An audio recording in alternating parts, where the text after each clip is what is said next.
Так, бүгінгі осы видеода мен сіздерге личный кабинетті қалай редактировать етеміз, соны үйретемін. Мына личный кабинетке кіресіз, сосын мына жерде жазу тұр редактировать профиль деп. Көріп тұрсыздар ма? Редактировать деген профиль деген жерге кіреміз. Сосын осы жерден аватарканы өзгертеміз. Сменить фото профиля деген жерде осындай аватарканы өзгертеміз.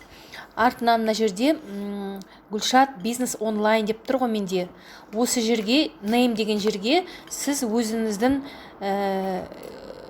данныйларды өзгертесіз. Например, там лидер Фаберлик или там егер Фаберлик деп жазғыңыз келсе, в общем, бизнес онлайн, мамочка в декрете деп сөйтіп осы жерге жазасыз.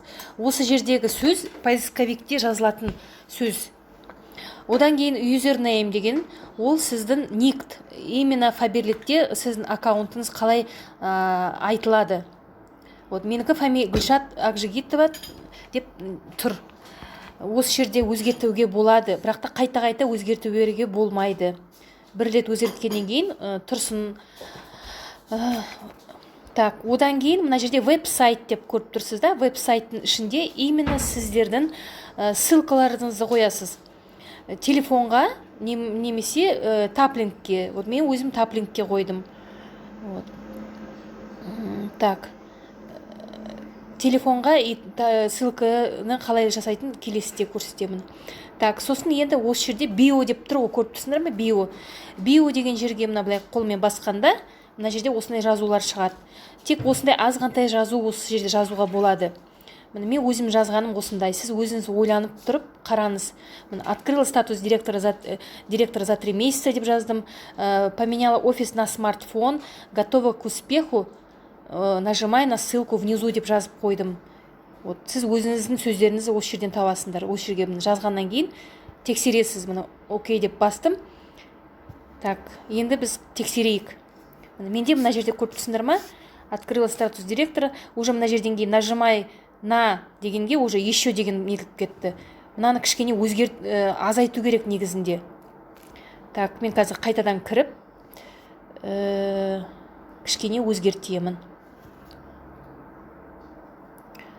Так.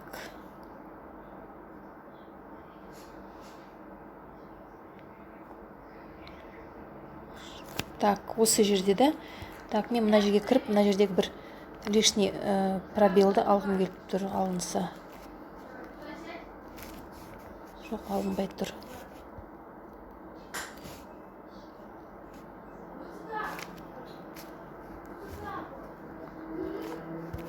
Жоқ, өзгерте алмайым. Ладно, пока тұра тұрсын, қайтадан көреміз.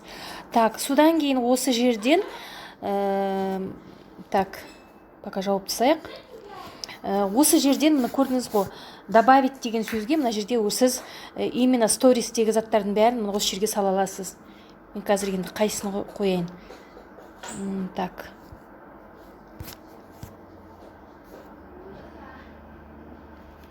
Басы қайда екен, осы екен. 1, 2, 3, 4. Так, осыны мен вечный сториске қойым келіп тұр. Так, марафон дейін. Марафон. Вот, марафон деп шықты. Көрдіңіздер ма? Енді осы жердегіні осындай иконкалар қоюға болады. Осы жерге қайтадан кіріп, біз так, жоқ олай емес. Так, это актуальный жасау үшін. Так. Енді қараңыздар. Осы жерде мына статистика деген сөз көріп тұрсыңдар ғой. Статистика деп басқан кезде менің аккаунтыма қандай постқа қандай реакция болды, соны білуге болады. Так, действие. Действиеда неше адам кірді, неше адам қарады деген статистика көрінеді. Қай күндері, неше сағатта дегенде осы жерден көріледі. Так. Расшифровка жасайын. Показы деген мына 7104 рет көрсеткен менің постларымды осы аптада. Соның ішінде 2421 аккаунт ол охват. Значит, осындай уникальный адамдар қараған. То есть например, мына 7100 деп жазылып тұр ғой, соның ішінде может быть осы мына жердегі үстіндегі ақпараттағы адамдар бірнеше рет көрген шығар. Түсінікті да? Одан кейін мына аудитория деген басқан жерге басқанда мына жерде менің подписчиктерімді көрінеді, қандай подписчик, қандай қаладан, неше жастағы, солардың бәрі көрінеді.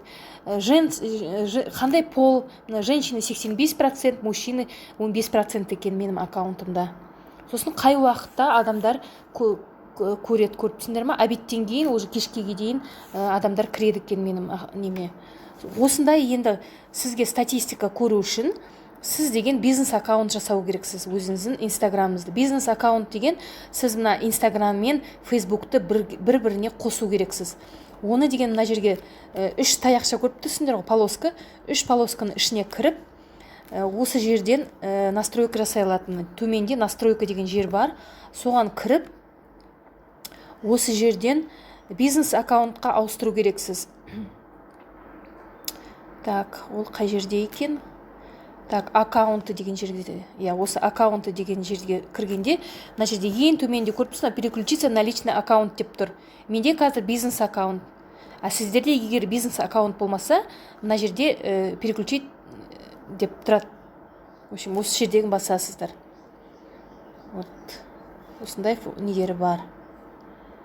Так, енді тағы айтып жіберейін. Енді қараңыз, 1393 публикация мен жасағанбын. Соның ішінде 5172 адам менің аккаунтымда жазылған адамдар. Ал 353 адам мен жазылған. Егер осы 357 деген мына жерде мен 7500 аккаунтыма жазылған, жазыла аламын. Сол үшін мына жерде ондай көп сан болмау керек. Жазылғаннан кейін, ол адамдар сізге жазылғаннан кейін, бірнеше күннен кейін ол адамдардан отписка жасайсыңдар. Сол үшін мына жерге кіріп, например, недерді азайту керексіңдер. Мен мына жерге, например, осындай заттарды, например, алып тастауға болады. Өздеріңіз отписка жасайсыңдар. Егер ол жерде көп цифр болып тұрса, ол сізге зиян болады. Сіз мына ортадағы подписчиктерді көбейту керексіз. Оларды көбейту үшін сіз деген ең төменде көріп тұрсыңдар ғой, домик тұр, содан кейін лупа тұр. Сол лупаға басқаннан кейін мына жерде сізде интересный шығады. Интересныйдың ішінде сіз өзіңіз, например, например, осы картинканы кім қарап жатыр екен? Мына осыны адамдар қарап жатыр. Ол живой адамдар. Мына просмотр деген жерге басып, сосын осындай жерде адамдарға подписка жасай аласыздар. Олар қарады, значит, ол живой адамдар деп. Мына жерге өзіңізге подписка басып шығасыңдар, осылай. Олар артынан сізге кірген уақытта сізге подписка жасау мүмкін. Егер сіздің аккаунтыңыз және де интересный болатын болса. Сол үшін сіздің аккаунтыңыз интересный болу үшін адамдарға жазбай тұрып, сіз өзіңіздің аккаунтыңызды, мына лентаңызды әдемі қылу керексіз. Енді менікі прям күшті деп, супер деп айтып тұрмаймын, но мен соған тырысып келе жатырмын.